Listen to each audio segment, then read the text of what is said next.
The skies of Carrion 5 bled crimson. For 2 years, the Terran Dominion had waged war across the sector, their fleets blotting out stars, their soldiers, genetically perfected warriors bred for conquest, grinding down resistance with brutal efficiency. One by one, the free worlds fell. The Unity Council's forces were reduced to scattered remnants, hiding in asteroid fields and gas giant rings, running out of ships, soldiers, and hope. General Theros of the Yulari Confederation stood over a holographic map, watching the last few friendly beacons wink out. "We've lost the Narnelgate," his aide whispered. That was the final choke point. Theros closed his 4 eyes, despair clenching his chest. Then it's over. But then the signal came. A strange, encrypted burst. Not Unity protocol. Older. Harsher. It came from the Soul Fringe. From the humans. They had vanished from interstellar affairs over a century ago after the siege of Auriga. Burnt out, broken, and branded too dangerous even by their allies, they had retreated into isolation, silent ghosts of war. And now apparently they were back. The first human ship emerged at the edge of the Carrion system.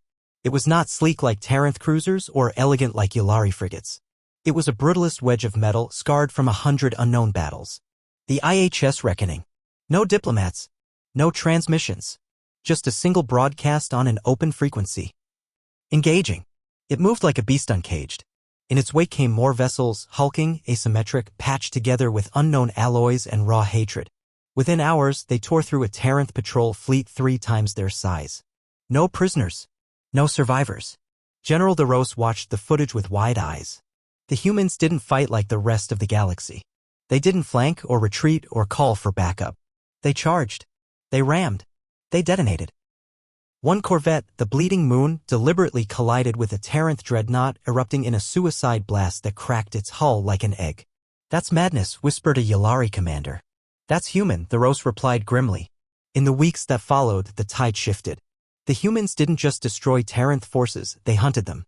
A fleet would vanish from the map only for the wreckage to later be found drifting, crews executed, command decks torched.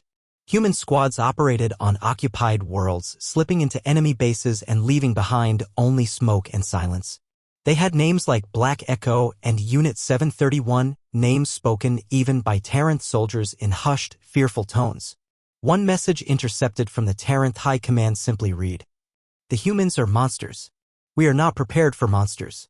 Theros finally met one of them. She arrived in a battered dropship, armor blackened, helmet etched with tally marks. Her name was Commander Sarah Cade, leader of the 5th Terran Shock Division. "You're not here to save us," Theros said. "No," she replied coldly. "We're here to win." Theros blinked. "At any cost?" She smiled, but there was no warmth in it. "Especially at cost. They made plans. Sort of. Mostly, the humans just asked where the Taranth were and then went there with guns and fury. By month's end, the Taranth were in full retreat. Entire sectors abandoned. Worlds liberated, though the civilians often found more fear in the humans than their former occupiers. After all, the Taranth enslaved. The humans annihilated. Theros once asked Cade what drove them. "What made you come back?" he said. She stared into the void of space before answering. "We lost everything once. Friends. Homes. Our place in the stars. We learned the truth then, peace is a lie built on fear. We're not here to restore balance. We're here to ensure no one forgets what it costs to cross humanity." The war was lost. Until the ruthless humans showed up and reminded the galaxy that monsters do, in fact, exist.